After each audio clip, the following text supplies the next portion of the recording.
삼성전자 현재 90% 정도는 부정적인 내용밖에 없는 것 같습니다. 저는 조금 다른 관점으로 오늘 삼성전자에 대해서 같이 한번 이야기해 보도록 하겠습니다.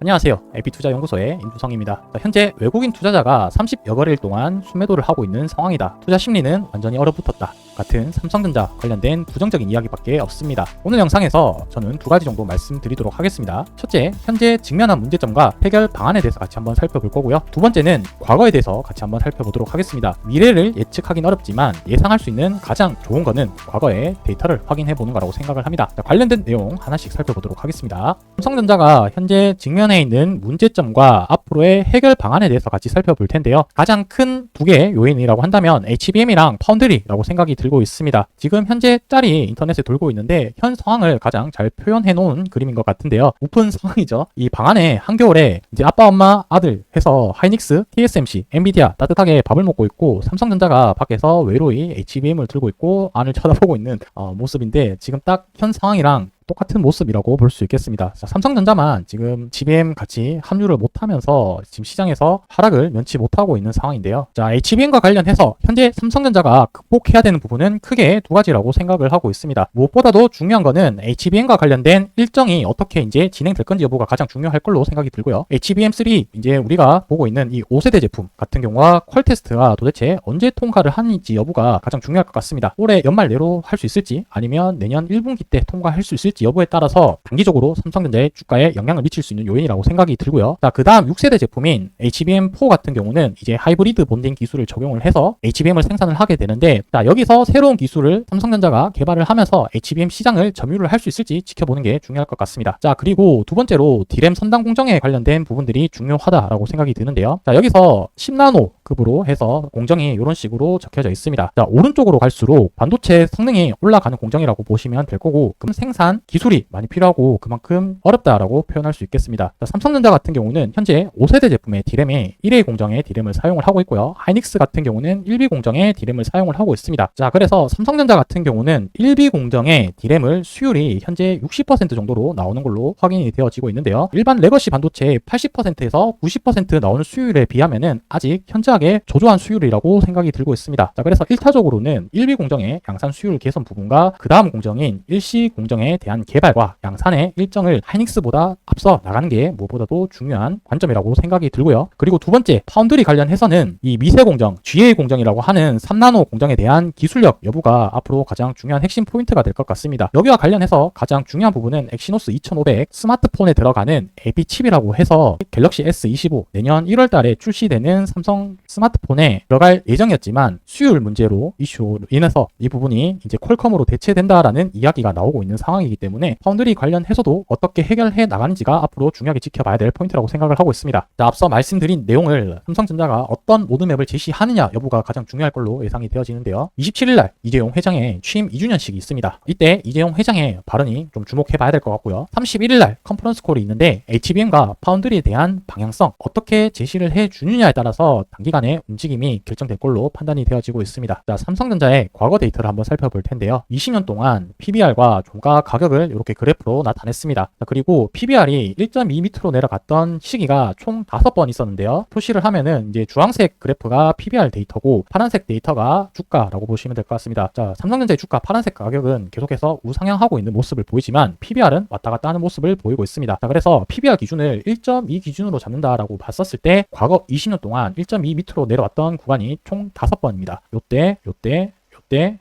그리고 현재까지 포함해서 총 5번이고요. 요 당시 때 언론 뉴스 기사에서는 어떤 내용들이 나오는지 하나씩 살펴보도록 하겠습니다. 자, 여기서 이제 종가 가격만 그래프를 남겨놓고 PBR이 1.2 밑으로 내려갔던 구간이 최저점은 얼마였고 기간은 언제였는지 하나씩 살펴보도록 하겠습니다. 자, 첫 번째는 08년 10월 27일 날 PBR 1.0을 기록을 했었고요. 과거 20년 동안 최저점의 PBR이라고 보시면 될 것 같습니다. 그리고 두 번째는 11년도 8월에 1.09 즉 1.1 정도 PBR까지 내려갔었고요. 세 번째는 15년 15년 8월 달에 PBR이 1.12를 기록을 했습니다. 그리고 네 번째는 19년 5월 달에 PBR이 1.17을 기록을 했고, 자, 현재 같은 경우는 PBR이 1.09로 이렇게 지금 위치한 상태입니다. 짧게 보면은 1.2 밑으로 내려온 구간이 19년도 대비해서 5년 만에 온 기회라고 생각할 수도 있을 것 같고, 더 나아가서 PBR이 1.1 밑으로 내려갔던 시기를 비교를 해보자면은 과거 11년도 이후에 처음으로 1.1 밑으로 내려왔기 때문에 10년여 만에 오는 기회라고 볼 수도 있을 것 같습니다. 자, 그렇다면 과거 이 PBR 저점 이후에 2년 뒤 주가는 과연 어떻게 움직였는지 한번 살펴보자면은 2년 뒤 종가 가격은 약 1.7배 상승을 했었고요. 2010년 10월 27일 부근 정도에 이제 종가 가격으로 계산을 했었습니다. 두 번째는 1.9배 상승을 했었고 15년도 때는 2.1배 상승을 했습니다. 그리고 19년도 때는 중간에 코로나가 한번 겹치긴 했지만 그 당시 때 또 2년 뒤에는 1.9배 이렇게 상승하는 모습이 나와줬습니다. 자, 이렇게 주가 분위기가 안 좋았음에도 불구하고 저점 대비해서 주가가 거의 2배씩 오르는 모습을 보여줬었는데 과연 이번에도 오를 수 있을지가 제가 서두에서 말씀드린 것처럼 조금 다른 관점으로 한번 접근해보자 라는 취지로 말씀드리는 내용입니다. 자, 그렇다면 과거에 요 당시 때 뉴스 내용들은 어떤 것이 나왔는지 한번 좀 살펴보자면은 첫 번째로 08년도 10월 달에 PBR 1.0을 기록했던 당시 때 비슷한 내용들이 나오고 있습니다. 보시게 되면 삼성전자가 32만원까지 하락 가능이라고 적혀져 있는데 이 당시 주가가 44만원이라는 거를 고려를 해본다라고 한다면 이 당시 시점에 대비해서 30% 추가적인 하락이 나올 수 있다라는 내용을 언급을 한 거고, 이때 08년도 당시에도 3년 4개월 만에 50만원이 붕괴되었다라는 내용이 나오고 있습니다. 자, 그리고 다음번 11년도 기사를 보게 되면은 외국인 기관은 매도를 하고 개미만 매수를 했다라는 내용이 나와 있고, 여기도 이제 2년 만에 60만원대로 다시 가격이 주가가 하락했다라는 내용이 언급이 되어 있습니다. 15년도 기사를 보게 되면은 삼성전자 주가가 3년 6개월 만에 최저점을 달성을 했다라는 내용이 나와 있고, 삼성전자도 못 이긴 중국 쇼크, 외부적인 요인이라고 볼 수 있겠죠. 3년 7개월 만에 최저가가 달성하고 있다, 이렇게 내용이 나오고 있습니다. 계속해서 비슷한 내용을 나오고 있고, 과거 몇 년 만에 최저점 달성, 이런 요인들이 계속해서 반복적으로 나오고 있는 모습을 볼 수 있습니다. 19년도에도 삼성전자가 압수수색을 소식에 2% 하락했다라는 소식이 전해지고, 이 당시만 하더라도 외국인이 또 삼성전자 주식을 6일간 1,000만 주 팔았다라고 적혀져 있습니다. 지금과 비교를 해보면 되게